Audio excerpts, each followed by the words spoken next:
Alright guys, so welcome back to my channel. This is the video I talked about before Christmas that I said we were gonna do and then things happened. So this is my little sister Abby. Hello. So I think I posted a lot about this, but she does her own fitness page and everything, and I'll link it below so you guys can follow her on Instagram as well for a lot of motivation and everything. But I thought it'd be fun for us to do a video together of, like, I had people asking questions about her fitness stuff and how she got through doing nursing school and keeping up with her fitness routine and everything. So we're just gonna go through and do some questions and have her give you some advice on what's worked for her. All right, so the first one, during school, were you working out mostly from motivation or was it mostly from discipline? Kind of a mix of both, I guess. So the first semester I didn't work out as much because it was such a drastic change from the schooling I was doing before that. So I didn't work out too often except at home. Then the second semester is when I joined a gym, and that was kind of motivation. But then once you're in that for a while, you kind of get disciplined with it. So probably by the second or third month, it was just routine for me to keep going. How do you recommend staying fit if you don't have access to a gym? The first 3 years of my fitness lifestyle, I worked out at home. I did the Kayla Eat Signs, I think is how you say her name. It's Greek, so don't quote me on that. But her workouts can be done at home, and I did that for 3 years, and that's actually what jump-started my fitness lifestyle. So. And you lost a ton of weight doing that too. I did, yeah. A lot of it, especially like the first guide, is body weight and cardio, but that actually helped me lose a lot of weight. I'm now in a point where I try to build muscle, so I don't do her stuff anymore, but it's very helpful. Have you send me, like, before you started, when you were doing that one and then when you're doing with the one now, so we can kind of do a comparison. Okay, I do have a transformation. I figured you did. Next one. How do you balance healthy eating and indulging? We know you like your ice cream every night before bed. I've gone through periods of being really good at eating healthy. Well, not like really good, because I don't eat salads. That's just me. I don't. When I first started 3 years ago, actually it's like 3.5 now, because it's 2019. Yeah. I don't know. I'm lost on years. It might have been 4 years ago. I did Kayla Einstein's program and was not dieting, but like making sure I ate healthier stuff, and I stopped snacking as much, and I really don't anymore, and didn't drink a lot of sodas. I've been drinking more soda lately, but I don't do resolutions, but I am this year. My resolution is to eat healthier, and I'm going to be tracking my macros, trying for the second time. I tried last January. What is macros? The macronutrients, so like carbs, fats, proteins, that stuff. So I definitely indulge a lot more than eat healthy, but in my mind and what has worked for me, if I'm active enough, I can still have ice cream every day, every other day. But you gotta make sure you eat other good things too. Snacking's the big thing. Almonds are what I switched over from. Like, I loved Smart Food white cheddar popcorn, was my favorite. And I switched over to eating raw almonds, and those are the best. Where you can get them roasted too, but I like them raw. Let's see. What is your favorite workout or exercise to stay fit? Well, if any of you have done the Kayla BBG program, BBG 1, I actually have a favorite day. It is week 5 leg day. I believe it's day 1. It just, every time I did it, my legs were sore the next few days, and I like feeling sore. It makes me feel like I've worked harder. But I would definitely say now, when I do my upper body, like when I work my shoulders, that's when I really feel like I've worked really hard, and those are what I'm most proud of right now. So what has been the best and worst parts about having a fitness themed Instagram? The best part is that I've actually made a lot of friends. I visit friends in Columbus, which isn't too far, obviously, And I have a friend in Florida and a friend in Texas. I haven't visited the one in Texas because that's a little far. But I've met a lot of really awesome people through it, and them and then other people that I follow help keep me motivated. That's actually why I have it, so that I can motivate myself to keep working towards being fit. The hardest thing is either finding what to post, because there's periods where I go feeling like I've been posting the same thing and like, why am I doing this? But then I remind myself it's for me. I'm not really doing it for other people. It's just to keep myself accountable. The other bad thing that I've gotten over was when people I know found my fitness Instagram. I relate to that. I think Facebook did something and like messaged or like sent that notification like, hey, your friend's on Instagram as this, and I was like, wait a second, I have another one that's for those people. So it took me a while to get used to that, but now I'm more or less okay with it. I understand that one. How did you balance fitness with school? I struggle to do both and often am too exhausted to work out. I definitely know how that feels. My first semester, like I said, I didn't work out too much. It was too much of a change for me, and I just needed to focus on like myself. Explain a little bit about your program too. Oh, okay. So I was in an accelerated master's nursing program, coming from a background of communications, which, no offense to anybody else who's done communications, is super easy. I went to Australia and literally did nothing pretty much the whole time I was there, even though I was studying abroad. To be fair, I got my doctorate in audiology, and I still think what you did was 1,000 times harder, and you should have got a doctorate from that. So it's basically, nursing school is kind of, at least in the US, because every bachelor's program is 4 years, and pretty much the first year or so is general classes. So it's like maybe a 2.5, 3-year program normally, and they compiled all of that into 18 months, I think, straight through summer. So I went from August to December with like a couple weeks breaks occasionally. And it was 17 credit hours, I think, every semester, roughly that. And then we also had our clinical rotations, which added on a lot of paperwork. Other than that, they were fun. So first semester, it was definitely a huge change for me, and going back into like a science major was hard for me.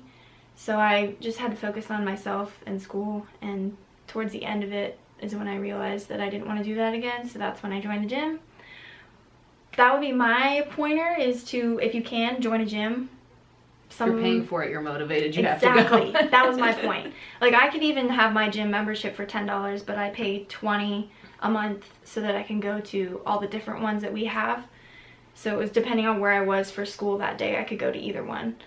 But yeah, paying for it makes you go, so that's really helpful. But I also just realized that it makes me happier if I know that I'm going to be working out instead of sitting at home studying or watching TV when I'm trying to take a break. My break can be working out, because that's fun. You can listen to some awesome music.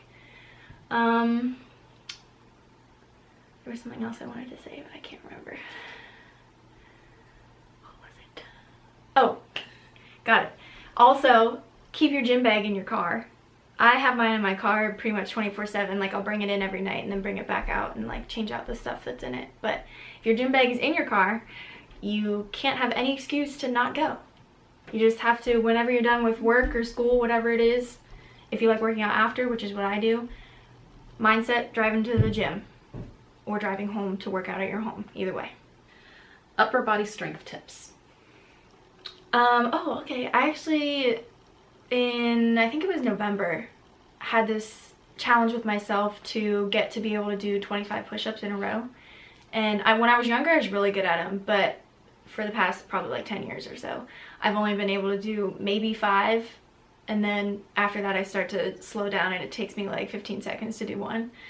But I started building up to it, and I do the ones where you have your elbows in. You can do them with them out here if you want to. It just works different muscles.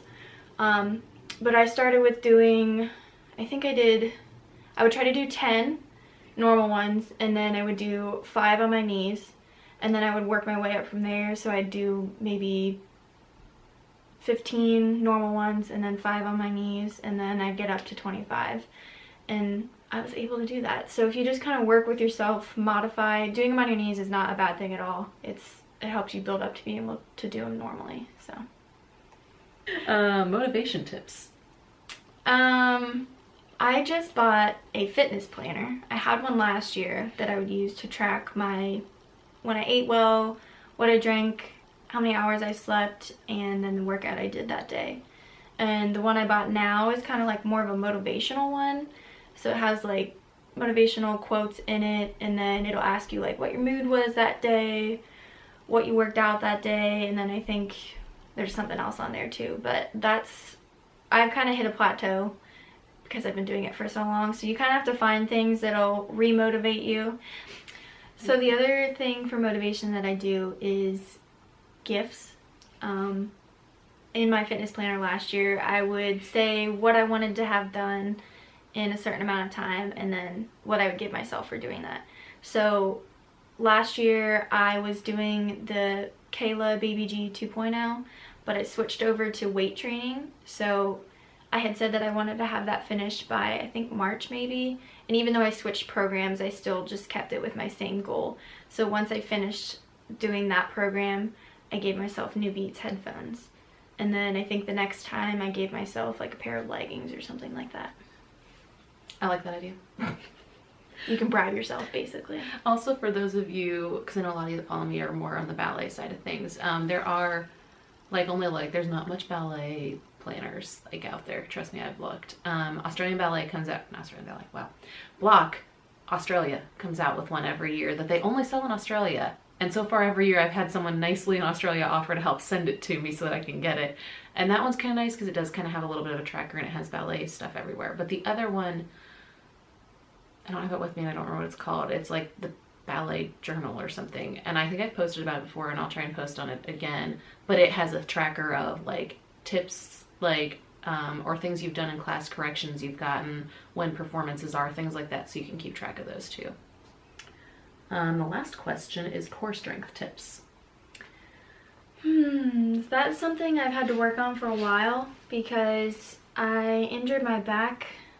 I think it's Sorry. yeah. Her fault. It was not my fault. Fun story if you want to ask. You can overstretch in yoga, in case you're wondering. Trying to take beach pictures, doing crazy stretches, you can hurt yourself. Yes. So don't sacrifice yourself for the gram. That's actually probably really good advice. It really is. Many other ways it's bad. So I had to do a lot of, they actually said for where I injured my back, I needed to build up my core strength, which still doesn't really make a ton of sense to me, but I kind of get it. Definitely so another challenge I did actually was a plank challenge where I got up to being able to hold a plank for 5 minutes. So that is definitely a core strength one, and you work your way up. I think it was like a 50-day thing. And I think I tried to do that once and made it to like a minute. Well, it's like you add so much time each day, and you get to a point where like it's kind of hard to keep yourself concentrated. So I actually would play Netflix and just like have my phone sitting under me and watch Netflix for 5 minutes while I was planking because it keeps you distracted. So you can do planks. I do a lot of like leg lifts where you lie on your back and you lift your legs up and down, or there's a gymnastics Instagram. Instagram, that's not where I was going. Yeah. Shoot, let me see. I don't think I follow it. So in that though, there is a YouTube video that I like to use literally as a workout video. So it was back when Uptown Funk came out. Oh yeah. I do know which one I'm talking about. And this gymnastics gym did what's it called, conditioning video to that song. And it's kind of hard, especially when you're first doing it, and I would kind of modify it because I couldn't quite do it. But my coworkers, when we used to coach gymnastics, we'd do it together sometimes just for fun. And I started noticing when I did it more and more, like if I did it a few times a week, I was already noticing a change in my core. So I'll try and link that video below because it's like my all-time favorite, and I hope it's still out there. Okay, so I think it's the body department. Yes, it is, because Sean Johnson follows them. You can hold your phone up and it'll show it. The body department, it might not actually be gymnastics. I just know about it from Sean Johnson. You'd probably have to go searching for it, or I could maybe post it on my story. I'm not really sure. They had a workout video for abs where it was, I think, 5 different variations of sit-ups, and you do 10 each, and you do that 3 times. The first time will have your abs burning, but that is one of my favorite ones to do. I love using sit-ups in my workouts. You can always search in the tags on Instagram. Obviously, all the people I follow post fitness videos, so that's where I find all of my new ab workouts. And on YouTube, or she's on Instagram as well, Blogilates always does ab challenges. I think right now she's like, I think it's called like the 100 ab challenge or something, but you can look through her YouTube videos, and she has a bunch of ab workouts. But yeah, so I will link her page below if you want to give her a follow. She's kind of awesome. I don't know, we're kind of related. Yeah, just a little bit. But that's all. But if you have any more questions for her or for me, just leave them in the comments, and I'll let her know if you have questions for her, because I won't be able to answer them. All right, thanks for stopping by, and I'll see you on the next video. Bye. Bye.